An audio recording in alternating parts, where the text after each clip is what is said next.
I'm Mia Johnson, local journalist at MetRadio CJTM 1280 AM, with a look at the race in Toronto Centre. Today I'm joined by Gabriela Ponte, news coordinator and host of MetRadio's show, The Final Word. Hi, Gabby. Hi, Mia. How are you? I'm doing good. I'm feeling pumped up. How are you feeling? I'm feeling pumped up, too. This program is part of the AltElxn2025 National Election Project, coordinated by the NCRA. This initiative is supported by the Covering Canada Election 2025 Fund in partnership with the Public Policy Forum, Rideau Hall Foundation, and the Missioner Awards Foundation. With limited seats in Parliament, we ask candidates what keeps them motivated to run. With a focus on Toronto Centre, we'll be bringing you interviews from third-party candidates in a moment. This show will also include a discussion on some of the top issues on the federal election campaign trail and what voters are hoping will be addressed in their ridings. A disclaimer that this content reflects local perspectives and does not imply endorsement of any political party. Mia, what's your eye on this week? Well, Gabby, we're less than a week away from the 2025 federal election, and if you already thought things were messy, they're only getting more chaotic. A big development, I would argue, tonight. This is the decision by the Debates Commission to cancel the news conferences, the scrums with the leaders. This is your one job! We don't have a direct representation, and frankly, I don't think the party that's likely to win is going to represent my concerns. How do you remedy that? How do you fix that? I don't know. It's going to take a lot of people to come to the table. Canada's no longer that Canada that we once knew. It isn't. The Debates Commission this year is under fire. Some voters in Toronto are looking for a candidate with a strong stance on Palestine, and an Indigenous leader in Toronto says a conversation with politicians is well overdue. That's this week's election roundup in downtown Toronto. Let's get into it.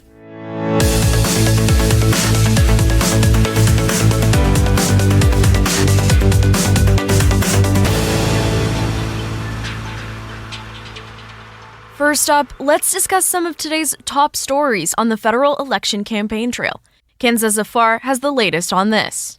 Thanks, Gabby. Adding to the tension, the commission abruptly cancelled the customary post-debate media scrum that was scheduled to follow the English language debate. The announcement came from the executive director following a verbal altercation involving employees from right-wing media outlets and other journalists who were in attendance. Here's what it sounded like after the announcement. I'm sorry to announce that there will be no scrum tonight with the leaders because we don't feel that we can actually guarantee a proper environment for this activity. Why? I invite you to call the campaigns if you want to express your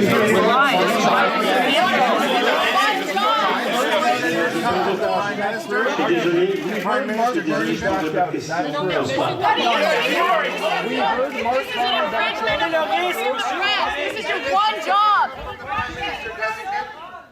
Further questions were raised when the commission acknowledged that it had not been aware that Rebel News, a right-wing media outlet, was registered as an official third-party advocacy group with Elections Canada. That registration allowed Rebel News to apply for accreditation to attend the debate. The commission had previously tried to deny the outlet access, but courts ruled against it in two separate decisions, concluding that the commission had no authority to determine journalistic legitimacy. Rebel News has previously been under fire for spreading misinformation, especially with regards to COVID-19 vaccines and climate change. What's more, Conservative leader Pierre Poilievre has ties to the owner of Rebel News, Ezra Levant.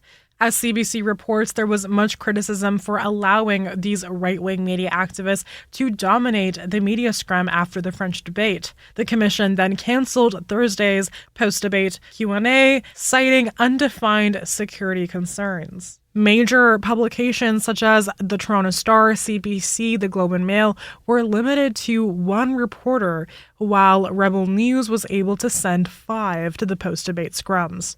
This all led a Hill Times reporter to clash with Rebel News' Ezra Levant. Now over to Amber Ranson to discuss some of that voter turnout. Thanks, Kinza. A record number of Canadians voted on the first day of advance polls. Nearly 2 million voters cast their ballots across the country on Friday, according to Election Canada's preliminary estimates. During the last federal election, 5.8 million voters turned out for advance polls. Advance polls were open April 19th to 21st. Now over to Mia on the Conservatives. Thanks, Gabby. Conservative leader Pierre Poilievre held a news conference in Scarborough Monday morning to lay out his housing plan. I'm announcing today a plan to build 2.3 million new homes over the next 5 years. His housing plan was backed with a number of policy measures he has already made public, including cutting the tax on new homes sold for less than $1.3 million and freeing up federal land to build these homes on. Within 100 days, we'll identify 15% of federal land and we will pre-zone it and sell it off for home building, requiring that builders use the land to build affordable, privately owned homes. Yes. But despite Poilievre's housing commitments, his party has yet to reveal their detailed spending plans. The Liberals, the New Democrats, and the Green Party all put a price tag on their policy offerings over the weekend. The delay is leaving voters unable to make comparisons to how conservative priorities could stack up against other parties. Poilievre told reporters we would see a spending plan Tuesday, but not without taking shots at the Liberal platform first. As crazy and costly as Trudeau's budget plan already was, Mark Carney's is even worse. Now that we've discussed some of the top election news from across the country, let's home in on our local riding, Toronto Centre. Out of the 338 districts in Canada, 25 of those federal ridings are in Toronto, holding some of the most narrowly contested seats. Where the Liberals swept away all 25 ridings in 2021, Toronto felt the loss of public trust in Trudeau. Yeah, Gabby, they took that pretty hard. Pretty close to home here, Conservative candidate Don Stewart swept the seat in the Toronto-St. Paul's by-election. We really saw this shift in voting patterns when that riding turned.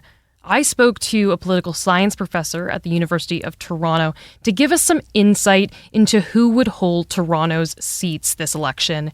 Here's Andrew McDougall. The public was becoming very dissatisfied with the Liberal government of Justin Trudeau, and it really sort of threw into question whether or not he was going to be able to lead the party into the next election. Yes, but since Mark Carney was elected, McDougall told us the polls have now completely reversed. You know, the indications are that the Liberals have really returned to their sort of historic popularity. And, you know, fundamentally, I think a big thing here is the Trump factor from the United States. You know, Carney is, from what we can tell, is really seen by, you know, a huge percentage of Canadians, certainly traditional Liberal voters, as being the best person to negotiate against Donald Trump. And as a result, you've really seen a really complete switch from where we were just a couple of months ago. Our station is located in Toronto Centre. We're part of the Toronto Metropolitan University campus. That's where the university is situated. And that riding specifically has been a Liberal stronghold since 1993. Before that, it was one of the few central Toronto ridings where progressive Conservatives had significant support, holding for 34 of the 58 years it's been around. It's currently being held by Marcy Ian, but she will not be running for re-election this time around. Yeah, thanks, Mia. And now that we've got some knowledge on the federal riding, let's discuss what it is that voters want. Even with a population of just over 119,000 residents, it's still the smallest federal riding in Canada by area, covering just under 6 kilometers. It sits north of the Gardiner Expressway, east of Yonge Street, west of Bayview Avenue, and south of Bloor Street East. But a small riding doesn't mean people can't have big opinions. I voted for Samantha Green because she's the only one who responded to my questions about Palestine. Housing and the price of housing, like the cost of living in general, but definitely rent. Students living here, costs are very high. Rent prices are through the roof. It's not sustainable, and it's tough. And a lot of people are having to commute from super far away just to go to school here because they can't afford to live here. If you don't already have a house, you're going to struggle to find a house. Unless you already have a lot of money and stuff. I used to kind of go wherever for groceries, but now I definitely try and find the cheapest place possible. And I think that's related to the tariffs. Toronto Centre includes neighbourhoods such as Regent Park. That's where Canada laid the groundwork for social housing projects. It had its first social housing project ever in Canada in that area. Now it's a neighbourhood improvement area. St. Jamestown is also part of the riding. That's the most densely populated area in Canada. We have Cabbagetown, Church and Wellesley, which is known for its queer population, and parts of the Financial District. Now that we've heard from constituents, let's see what our candidates have to say. As part of our production for this show, we reached out to all the candidates running in the Toronto Centre riding, where MetRadio 1280 AM and Toronto Metropolitan University's campus is located, as Mia stated. The candidates in this district include Philip Fernandez with the Marxist-Leninist Party of Canada, Samantha Green for the New Democratic Party, Luisi represents the Conservatives, Olivia Ihim is the Green Party candidate, Simon Luisi for the Animal Protection Party of Canada, Nathan Mosery for the People's Party of Canada, Evan Solomon with the Liberals, and Cleveland Marshall running as an independent. The Liberals, NDP, and independent candidates declined the request for an interview. MetRadio did not hear back from the Conservatives and Greens. So we bring you 3 interviews with the AAPPC, the Animal Protection Party, the People's Party, and the Marxist-Leninist Party candidates. They each had interesting points to note on their party platforms and the issues voters have raised. Here's what Simon Luisi, running for the Animal Protection Party of Canada, had to say. How do you convince voters that you will fight for issues beyond climate change and animal rights?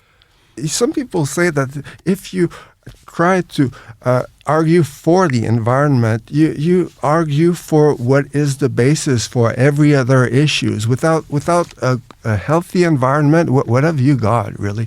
So by linking the animals with the environment, I feel that we have to be addressing all the issues. Making more justice for animals will also mean more justice for human beings. Animals' rights, we're not going to ignore human rights on the other hand. So it all meshes together. It would make a difference for every voters. Voting is the essence of democracy. If you don't vote, it's because you might as well vote for a totalitarian regime, for a dictator. That's what it says when you don't vote. You don't care about democracy. So by voting for smaller parties, you can send a clear message of what you want. Smaller parties that have that proportional representation policy on their platform. Why are you specifically running? I want to hear a bit more about your story. Well, this is my 5th election. I've never been anywhere close to being elected. If there were proportional representation, we'd be making some headways. I feel I've been stifled. My voice has been stifled as a voter, and this is why. This is a very strong reason why I am involved. Nathan Mosery is the candidate for the People's Party of Canada. Here's what he had to say. I guess I want to ask you, what are you hoping to achieve in this area specifically, in the Toronto Centre riding, based on what maybe voters are telling us? Well, first of all, Toronto Centre has turned into Gotham City, really. And for me, the most important thing is safety and cleanliness. Those are the 2 things. Mass immigration that has to be put on a pause. We're not saying no immigration. We're saying pause on immigration. Let Canada catch up a little bit, because our Canadian identity has been eroded. Even in Toronto Centre, it's all been eroded. Multiculturalism is great. It's beautiful. Canada stands for multiculturalism. Where do you get the First Nations as well? French and English. It's beautiful, but it has to be pluralistic nationalism. It has to be under the Canadian identity. And so under that Canadian umbrella, and Toronto Centre should reflect that more and more. You don't feel like in Toronto. For me, Toronto is the window of Canada, akin to Dubai, Paris, Miami, London. And so Torontonians need to be respected on a worldwide platform again, attracting billion-dollar investments, tourism, attraction, entertainment, new resorts, That all creates employment. We're not running a white supremacist party. I mean, look at me. Did you last look at my face? I mean, that's far from who we are, or assuming that that's what we do. All we care about is integration. The homelessness, I always say as well in Toronto Centre, they don't belong in shelters. Shelters are mismanaged. Homeless need to be rehomed. And I've always said that I'm passionate about the youth without shelter, YWS. And when I had my Garfield Eats restaurants, we used to donate 60 kilos of lasagnas per week or bi-weekly. And I can't, my heart burns when it sees youth, homeless youth, because they're missing on so much opportunity. They're in despair, and life is beautiful. It's great. There's so much that you can seize, but they can't see it. They're in the dark. And there's a lot of that in Toronto Centre. There's lack of opportunities. Canada's no longer that Canada that we once knew. It isn't. And finally, we conducted an interview with the Marxist-Leninist Party of Canada candidate, Philip Fernandez. Here's our conversation. Although the people I have spoken to in the riding feel completely marginalized by the political system. And no wonder. We are dealing with an unrepresentative democracy. The elections, as we know it, are basically the parties of the oligarchs playing musical chairs to see who's best representing them. And right now it looks like it's between the Liberals and the Conservatives. Right. And the work that we are doing in the election is mostly to inform Canadians of what's coming down. No matter who gets in, we are going to have to deal with impunity. And impunity and democracy don't really mix. The Palestinian resistance, by their steadfastness and their defense of what is just and what is right, is, in my opinion, at the forefront of opening a pathway for humanity. I say if you're going to vote for the big political parties, you're voting to negate yourself because they do not represent our interests. And on any question that you want to talk about, war and peace, housing, anything like that, people have been fighting for a long, long time. And during elections, we are supposed to forget about that fight and then take up their agenda. Now over to Kinza Zafar and Amber Ranson for a discussion on Indigenous rights in Canada and how leaders are responding to the crisis in Gaza. Now over to Kinza Zafar and Amber Ranson for a discussion on Indigenous rights in Canada and how leaders are responding to the crisis in Gaza. Thanks, Mia. All right, Amber. So while the topic of Canadian sovereignty has been a hot-button issue, there hasn't been much attention given to Indigenous sovereignty. Let's take a look at what each party has committed to. Well, starting with the Liberals, the Carney government says they would expand the Indigenous Loan Guarantee Program to $10 billion and invest in housing, clean energy, and infrastructure in Nunavut. They promise to consult Indigenous leaders on major projects, support Jordan's Principle, and reform the child welfare system, which causes disproportionate harm to Indigenous communities. Wait, Kinza, what's the Jordan's Principle? Thanks for asking, Amber. The Jordan's Principle is a human rights principle that was named in memory of Jordan River Anderson. It was established by the Canadian Human Rights Tribunal to make sure that First Nations children do not face gaps, delays, or denials in accessing government services because of their identity as First Nations children. Okay, got it. Now, on to the New Democrats.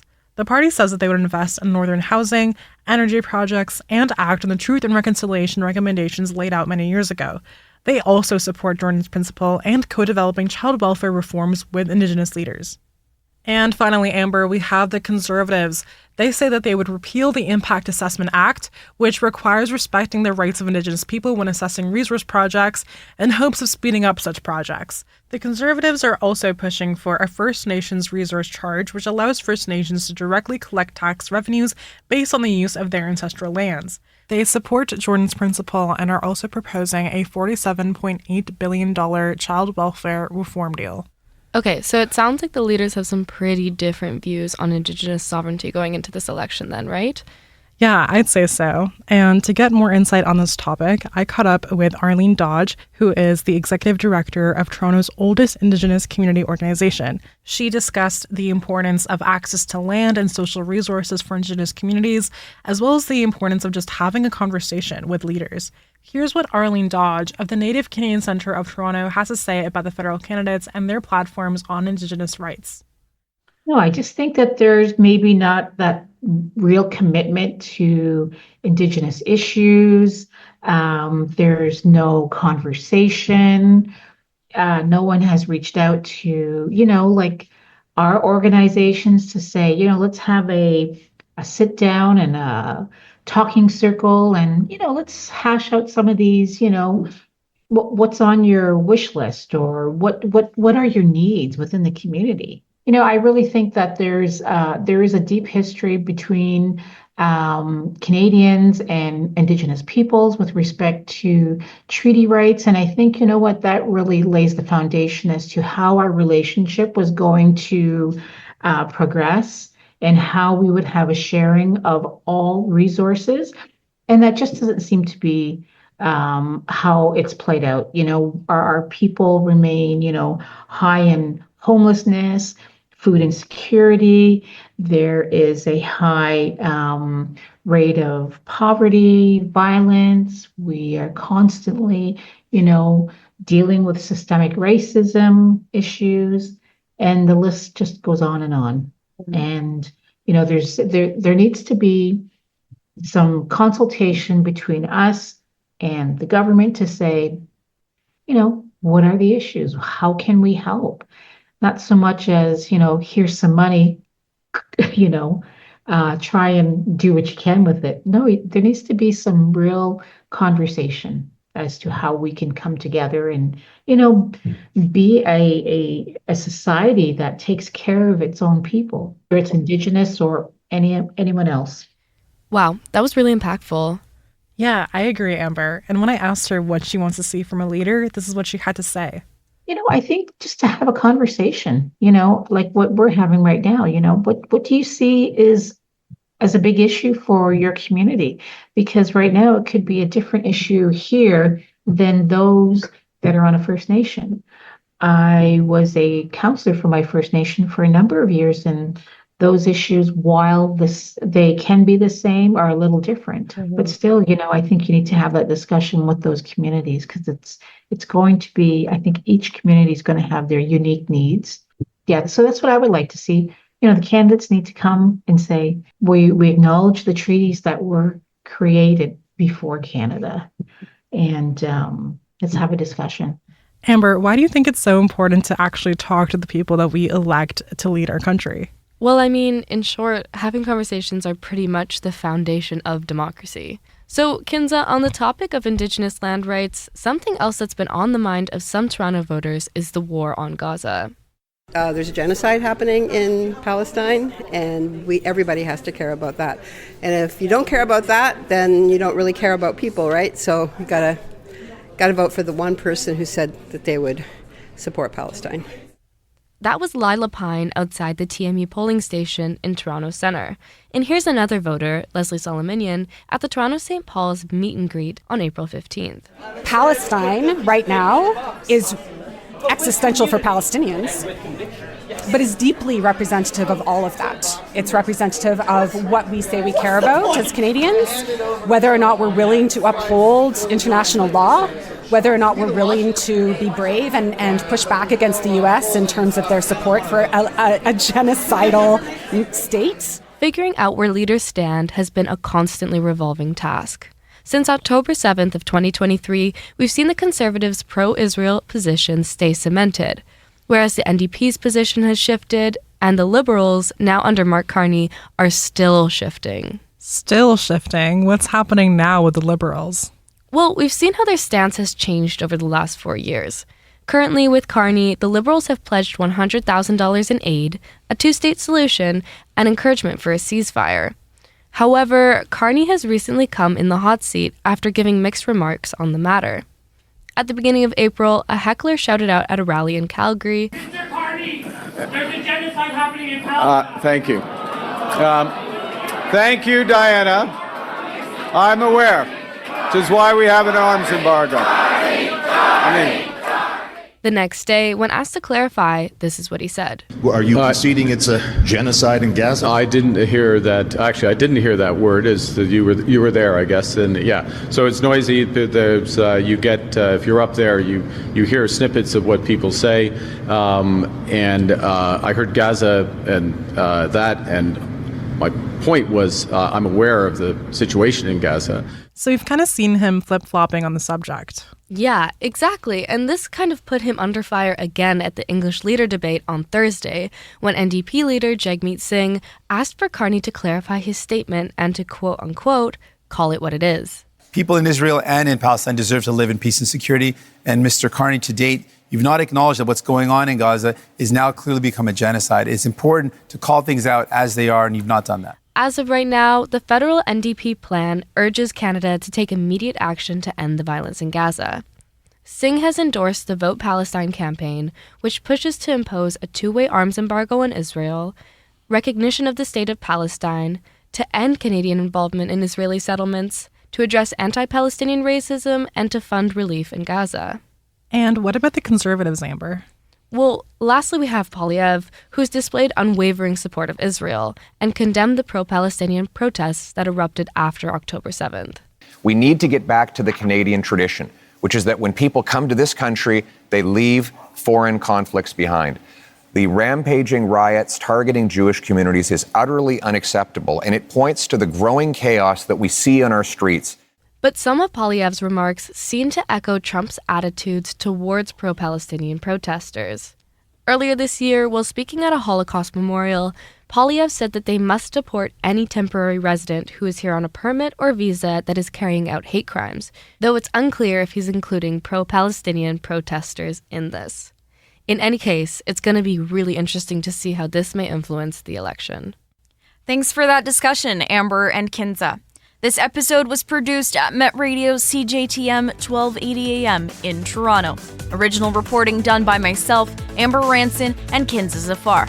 Mia Johnson is our producer. Fact-checking for this episode was done by all four of us. The music is courtesy of Music Revolution. It's entitled Breaking News by Alexei Anisimov. Barry Rook is our senior producer and the executive director of the National Campus and Community Radio Fund of Canada. This program is part of the #AltElxn2025 National Election Project, coordinated by the NCRA. This initiative is supported by the Covering Canada Election 2025 Fund in partnership with the Public Policy Forum, Rideau Hall Foundation, and the Michener Awards Foundation. If you liked what you heard here, we'll be doing more of it next week, but live. I'll be hosting coverage on the East Coast as polling results begin to roll in starting at 8 p.m. Eastern Standard Time. You can find more details on our website at altelxn.ca. That's AltElxn.ca. I'm your host, Mia Johnson. And I'm Gabriela Ponte.